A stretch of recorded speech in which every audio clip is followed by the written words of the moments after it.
What's going on, everyone? Welcome to the 21st episode of the Niche Notable Podcast. Today's an extremely exciting episode for me. Growing up a Penn State fan, we got former Penn State kicker Joey Julius. He's known for his mammoth hits running down the field on kickoffs. But Joey, what's going on? Welcome to the pod. Yeah, hey, thanks for having me, man. Awesome. Absolutely. Yeah. All right. So growing up, what got you into the kicking realm? Like, when did you start kicking? So I tried to play football and like midget football. We had a team called Langlestown Colts. I wanted to play normal, because I was like fast and athletic, and I'll never forget like the first tackle I ever tried to make. I like hit this kid as hard as humanly possible, and they never taught you how to tackle, and they had like this little line set. It was like Oklahoma drill when you were like, I don't know, like 10 years old. Completely broke my arm. First tackle I ever had. So the coaches were trying to figure out what to do with me, and we had like a camp one day where they did all these different like facets of the game, and there was a wide receiver portion, and the only thing I could do the whole day was the kicking thing. And then, they set us up there, and I'm wearing like these really blocky football cleats, and I'm just like knocking down like, 20-yarder, and they're like, well, let's back it up, and then 30-yarder, and then I'm like hitting like 45-yarders when I'm whatever in like midget football. So then the varsity coach came over, and he's like, well, obviously you're going to kick for us the rest of the year. So I had one season of like midget football that was honestly like really fun. We went to the Super Bowl and we lost, but extra points were worth 2 points. So I was like more than a weapon. And I don't think I missed a single extra point. We made every one. So we were the only team that was like consistently kicking extra points. So we even had like a good snapper, a good holder. Like it was kind of funny for little kids to be doing that. So That's awesome. Yeah. Junior yeah, football is probably the most fun football back in the day. Yeah. Seventh and eighth grade, I think if you kicked an extra point, it was two for us as well. yeah, So, did you have the defense? Were they able to rush you, or was it like yeah. really? Yeah, oh yeah. Okay. Oh yeah. Yep, they could rush. Like it was weird. Like for being kids, it was highly competitive, and Yeah. they were hitting each other hard, and so yeah, it was fun. But I only did that for 1 year. So, Okay. and then I probably didn't play for, I don't know, whatever it was, like 4 years until I got to high school. And I think I didn't even like start out playing because I wasn't thinking about it. And my friends all play on the freshman team, so I would go watch their games. And after the game, they had like this little football, and my friends were like, "Oh, see how far you kick it." So I'm hitting these like 50-yarders with this like little football, and the high school coach, whose son was on the team, he's like, "Well, obviously, like we're gonna figure out a way for you to come play." And then my first game on the team, I broke our school record. So No it was kidding. like okay, What, yeah, it was what like a was the 40. what was the yards on that? So the school record was only 43 yards, and he was actually my assistant. The guy that held the record was my assistant, like soccer coach, and he was like currently my coach. So he kept telling me like, "Oh, don't break my record." And then we had a senior kicker who was good. So like they were like, "Hey, just come and hit some like long field goals just to kind of like figure it out, because I only maybe had like 5 kicks that first year. I think I hit like a 47-yarder, like my first ever field goal, and Hey.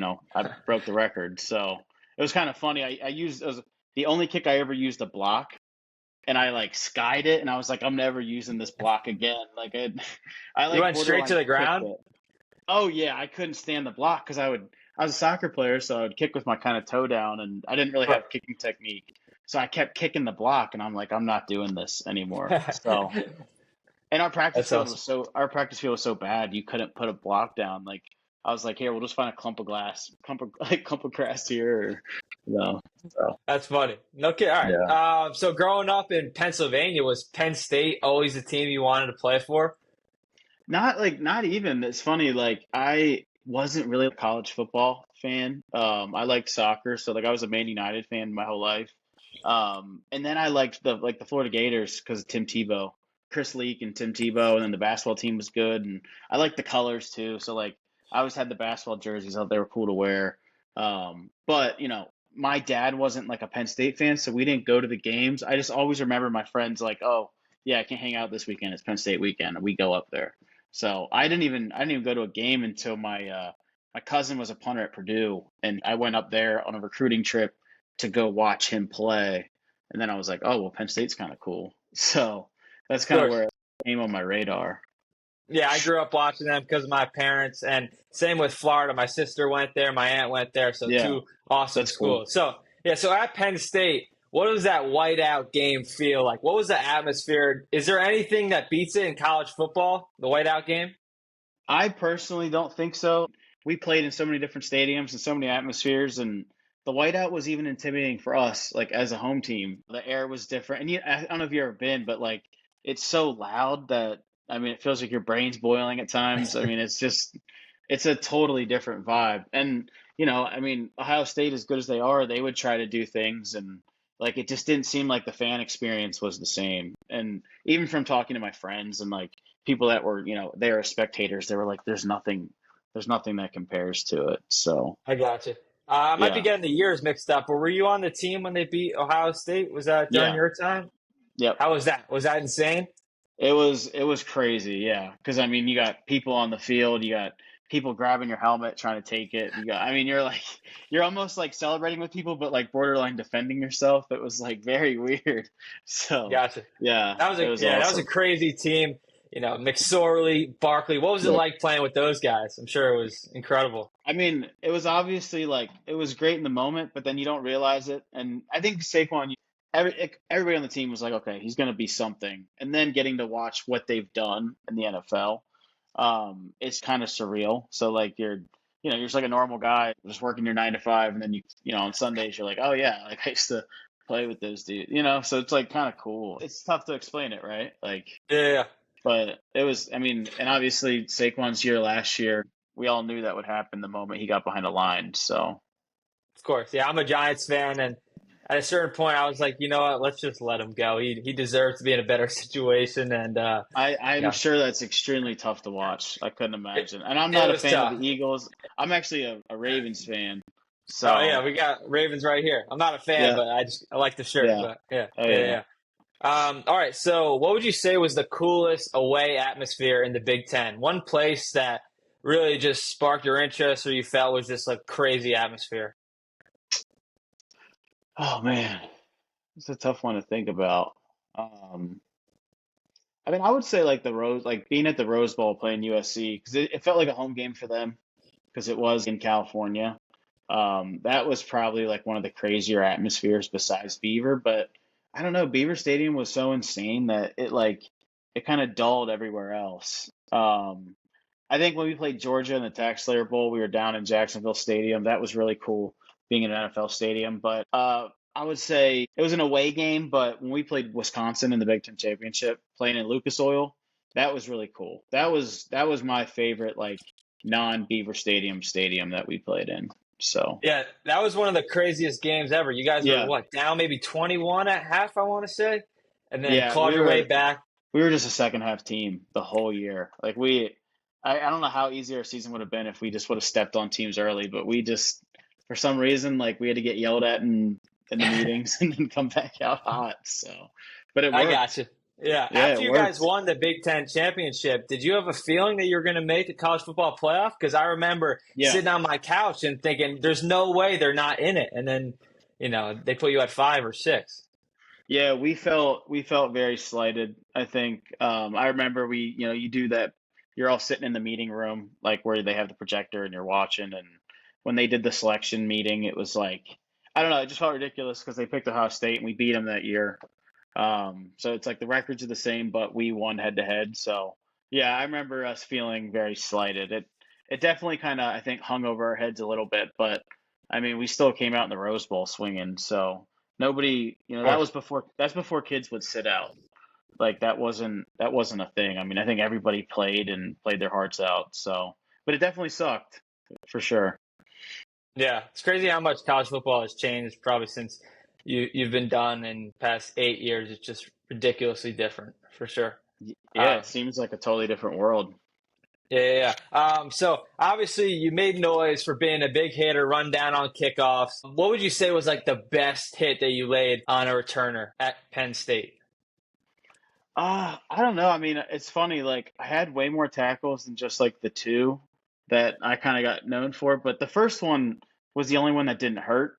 So I'd say that one, the Michigan one, like if you keep watching the video, I mean, I knocked I knocked the wind out of myself for like it took me about a minute to recover. I don't know how some of those guys did that, like play in and play out. Maybe their technique was just so much better and they were able to, keep going. But man, I remember I just knocked the wind out of myself. So but yeah, the first one when I hit the kid, I didn't even feel him. So that one was no technique at all, just kind of filled the gap, and that one felt the best because I think he was a lot smaller than me too, which was kind of nice. So yeah, that one was fun. But I had a lot of like really cool like shoestring tackles and last second shoulder tackles that were fun. So I mean, yeah, I mean there were so many different plays that I could talk about. So Yeah, I remember that Michigan hit. It was all over Sports Center, and that was like the first time I really noticed kickers. Like when I was a youngin, I guess in middle school or yeah, whenever it was, and that was sweet to me. It was the coolest thing ever, yeah. especially as a Penn State fan growing up. And then two of your hits, you were running down, and a guy on Minnesota and a guy on Maryland, maybe in consecutive weeks, they hit you. It was an unnecessary roughness penalty, and they both got ejected from the game. Was that Oh like yeah, insane? Two yeah. weeks? Was it 2 weeks in a row, or was it like maybe Yeah, well, spread I don't out? know if it was 2 weeks in a row. I mean, I remember the first one felt like it came out of nowhere because, like, I mean, the kid he targeted me all game. It was probably one of my worst. It was like one of my best kickoff games. But half the times I'd get into fights with this kid, it was a touchback. So like that was part of the strategy was like, hey, try to get in his head. But I mean, it never really worked because they would always get ejected. I was a soccer player, so I knew how to play those head games. And I mean, I was setting it up. So both plays, they hit me like 3 seconds after the whistle or something like that. Like it wasn't even close. And the Maryland one, I kicked the ball out of bounds. So I was even like, I'm all pissed off that they're going to get the Yeah, ball on like the 40-yard line. And then this kid hits me and the ball gets moved back 15 more yards. It wasn't very intelligent football. So whatever their strategy was didn't work. But it seemed like every team that wasn't like Ohio State or Michigan had to try to play head games with us to kind of get in our head. I mean, the one year right. Maryland didn't shake our hands. I don't know if you remember that. They just came out and Yeah, just didn't shake our hands. So that really talks about like the character of the team, and we were a very high character team, and that was kind of our thing. I don't know if you remember we had the unrivaled motto. yeah, Um, it's unfortunate, and they would always say like, oh, like the player was going to reach out to apologize, and nobody ever did. So yeah. I didn't need an apology. In my opinion, I'm like, it's football. They can hit me if they want. They just got thrown out of the game. I don't care, you know. I So got you. it's part of football. Like you never hear me in an interview being complaining about getting hit. Like I used Of to get course, targeted in soccer. Like if you're a good player, they're going to try to take you out. So it's just 100%. it's a compliment. So. What was it like heading back, on campus at Happy Valley after you made those big hits? Were you walking around? You're like, I'm the man. What's going on? Something No, like that. I definitely like it was definitely like a mixture of like trying not to have a big head, but definitely probably had a big head at moments. Like I'm sure there's times I wish I could go back and just like maybe be a little humbler, but it was hard. I mean, you're at a big campus where a lot of like people really care about you, but yeah, I mean it was definitely like interesting for sure. Wasn't able to just like go to class normally all the time, and doesn't mean people were always nice. It Of definitely kind of course. brought out the worst in people too. So, but Yeah. yeah, It felt like during your time at Penn State sort of got revived a little bit post the Paterno era, especially during that Ohio State win. That was sort of the pinnacle of where you guys just sort of took off from there. yeah, What was like the change sort of in the culture in the locker room where Penn State football really put themselves back on the national map? yeah. I mean, I think there was like the class before us, and I don't know if it was really us that brought it back, but the class before us, the guys that like didn't leave, they always talk about it. There's like a select few of them. I mean, those are the heroes.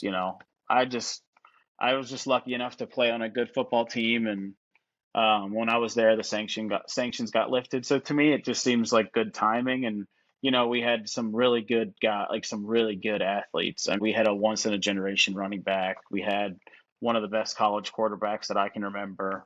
I mean, we had some studs on defense, absolute studs. It just seemed like the timing of it, right? Like, Of course. um, and then we had some good wins, and like any sport, how does any sport survive? It survives with fans. So the Penn State fans never left. So I think at the end of the day, they're the ones that are the real heroes of everything, right? Yeah, Why yeah, Yeah, like why does any sport exist? Like it's not because of the athletes, it's because of the fans, like people that want to watch. So, yeah. It doesn't matter how athletic the players on the field are. If there's no fans, what is it? It's just a pickup you're game. just yeah, you're 22 , guys playing in a field, you know? So, Yeah, yeah, which is also yeah. fun. It's So, fun. I'm sure. I played many soccer games like in the middle of Lancaster with 10 fans maybe. So, it's still fun, but yeah, Yeah, what are professional sports and college sports are professional sports now, and it's a game based off of having fans. So, of course. that's why Yeah, our stadium's so big. Beaver Stadium, So, best spot in yeah. college football. Yeah. So Yeah. following your And gonna playing be career, nicer too.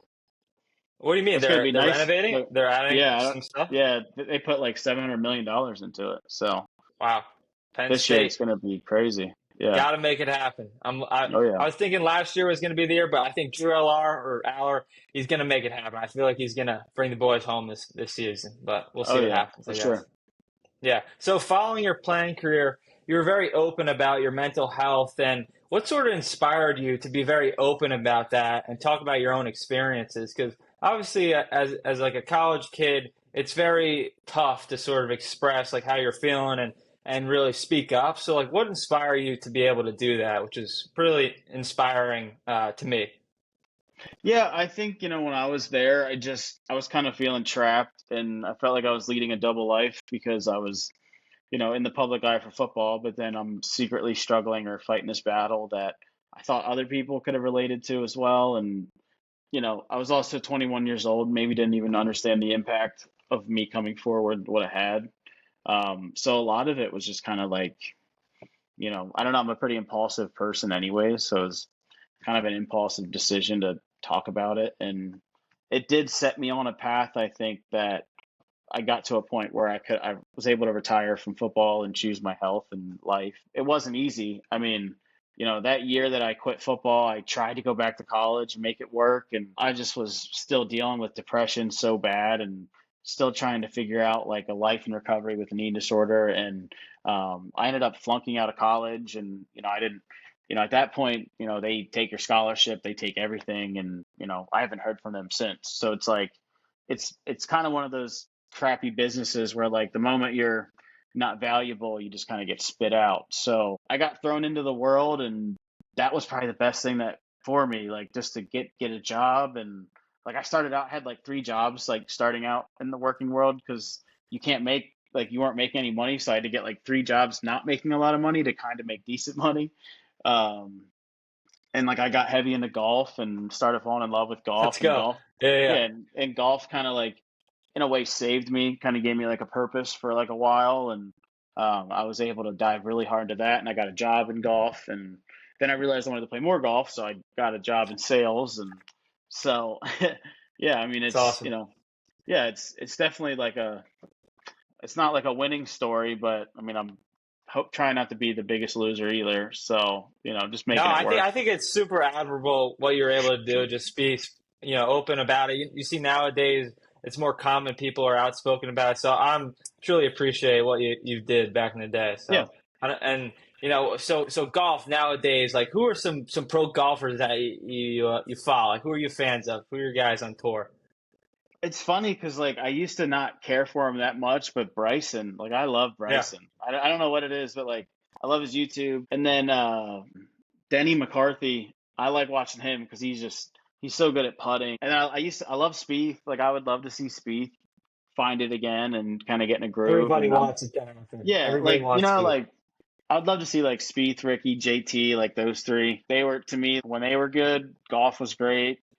But I don't know. There's so many good dudes. Like JJ Spawn's great, and like Neil Shipley, and they also just all absolutely like pound the golf ball, which is just so crazy. But I'm an OG Tiger, like Yeah, Tiger stan, like Tiger aura. all the way. Yeah, I know. I think still Charlie still Woods. I watch think his video. Charlie Woods, buy his stock now. I think he can make some Yeah. noise. He Oh just yeah. won a junior tournament. I'm fired Yeah. up. I would love to see a little Charlie Woods and John Daly Jr. Or yeah, Yeah. Lil John, Yeah. Lil Lil John. Yeah, John. yeah, Yeah. Oh yeah, yeah. Yeah.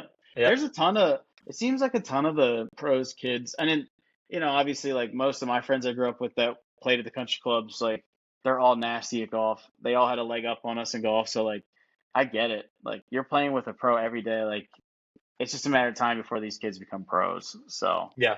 yeah, like the Blades. There's that kid Blades Robinson. Like, Yeah. there's no better name than that. You know? Blades. What a sweet first name. Yeah. Yeah. It's like his dad knew he's gonna be a pro. He's like, yeah, we're naming him Blades. Like, Yeah. so Yeah. I got you. All right. So, last question of the day, niche to notable question. Who is the more infamous, hardest hitting kicker in football, you or Pat McAfee? probably Pat. I would say. I mean, look, No, come on. No. it's Joey Pat. Julius. He's the most infamous special teamer of all time. I don't Allegedly. know. Allegedly. I think pound for pound, your tackles against Michigan, the other ones were way better than his on Trinidad Holiday. That's just me, Oh, but I think well, you're the thank hardest you. hitting kicker in football. So Well, that's all we thank you. got. Yeah. All right. So that's all we got for the podcast. Joey, thanks for hopping on. Good. Growing up a Penn State fan, it was awesome to have you. So I appreciate your time. Yeah, man. Keep in touch. So I hope the best for you this year. So Thank you. I appreciate it. And hope the best of everything for you too. So have All a right, good cool. one.